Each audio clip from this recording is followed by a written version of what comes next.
25 years ago, more specifically on the 11th of May of 1995, Tom Kalinske, Sega of America president, got on the stage of the E3 and during Sega conference announced the Sega Saturn launch in North America. The Sega Saturn was, from that moment, on sale across the US. Starting today in store, Sega Saturn is not only here now, it's out there. This announcement caught everyone by surprise, since until that day, no launch date had been defined to the public.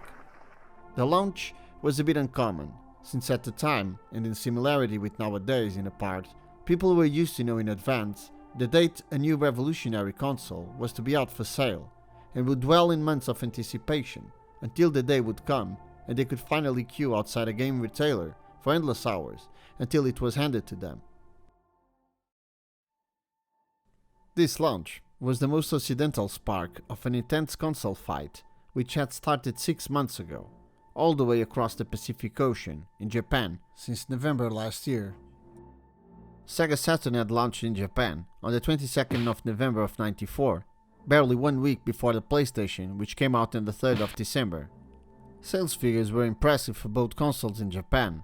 The Sega Saturn had sold 500,000 in the first month, while the PlayStation was able to sell 100,000 units in the first day, but ended up by selling less than 500,000 units in the rest of the month. Back to the US.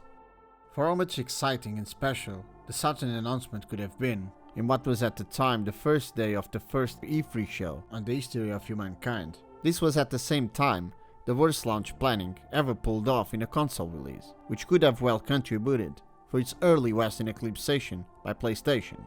The main purpose for such a launch was filiation. Sega of America intended to gather as much customers as possible before the PlayStation hit the shelves some months later. The more Sega Saturn Sega could sell before the PlayStation came out, the higher the number of people they would have buying their games, instead of buying PlayStation consoles 3 months later. The price launch for Sega Saturn was an expensive one, $399, which nowadays translates roughly to $700. That's a lot of cheese. The price was quite high for a home console, but this was no ordinary piece of hardware. This was the overlap to the 32-bits console war, a war which included ridiculous advertisements. You are approaching Saturn. You are only seconds away. I have arranged for you to meet my companion. We are 5 years away from entering the 21st century. Introducing Sega Saturn. Aw, hit it. Sega's next generation gaming platform. This gourmet meal from Sega goes oh so well. Yeah. Panzer Dragoon.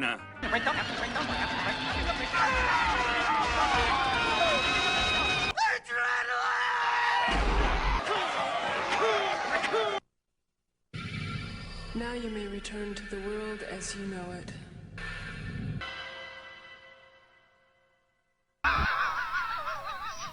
When Sega of America launched the Sega Saturn, there were a lot of issues that hadn't been taken in consideration, which contributed to the sinking of the sales in the following months. Sega had agreed console distribution besides Toys R Us and Kirby Toys, with only few other launch partners, and each partner was limited to only a few thousand units, which contributed to several stores not being able to have any available units in the first weeks. Besides that, Kirby Toys never got any Saturns on day one, and got so offended by the move that it never sold any new Sega consoles again.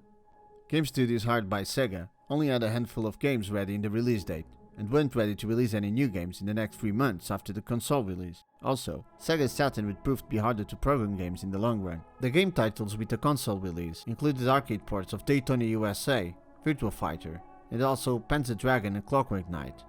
Besides that, bear in mind that there was no internet game coverage like there is today.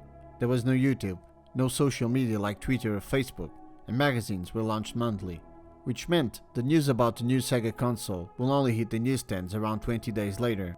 Also, this was the first edition ever of E3, which at the time wasn't broadcasted worldwide by TV media, neither live by any other source, due to the obvious internet speed and functionality limitations.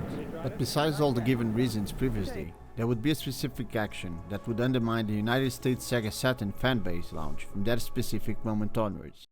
During Sony's E3 1995 press conference, when summoned to the stage, the head of development Steve Race headed to the speech booth, carrying a couple of sheets, like as if he was about to pull out a speech, and suddenly he said a number that will forever curse the Sega Saturn in the United States and in the rest of the Western world. 299. And then he went. Those three numbers echoed through all the E3 stands, 299. through the whole United States, went around the world, and most likely reached planets and systems we haven't heard of yet. The damage had been done. The PlayStation launched in North America at 9th of September of 1995 and was $100 cheaper than the Saturn. Along the console there was Ridge Racer, NBA Jam Tournament Edition, Rayman, and Battle Arena Toshiden. Mortal Kombat 3, Wipeout and Tekken would follow within a month. And you guys know the rest of the story. The Sega Saturn built an amazing game library during its lifespan. Panzer Dragoon Saga, Shining Force 3, Radiant Silvergun, Virtua Cop 2, Virtua-On, Knights, Last Bronx, Dragon Force, Power Slave, Burning Rangers, just to name a few, were all amazing games for this console. But more important than quality games was the number of customers which Sega needed to be buying those amazing games. A number of customers which kept reducing mostly due to a low Sega Saturn console purchase ratio. At the time the Saturn was decommissioned in 2000, it had sold 3 million units in the United States, while the PlayStation had sold around 40 million. Even the Nintendo 64, which had arrived 1 year later in 1996, had already sold 20 million units in the United States at this time. I'm sure everyone behind Sega Saturn in the United States and in the rest of the world really wanted the console to last for far more years than it ended up by lasting. If only that start could have been better in the United States. Happy 25th birthday, Sega Saturn. Defiance, signing out.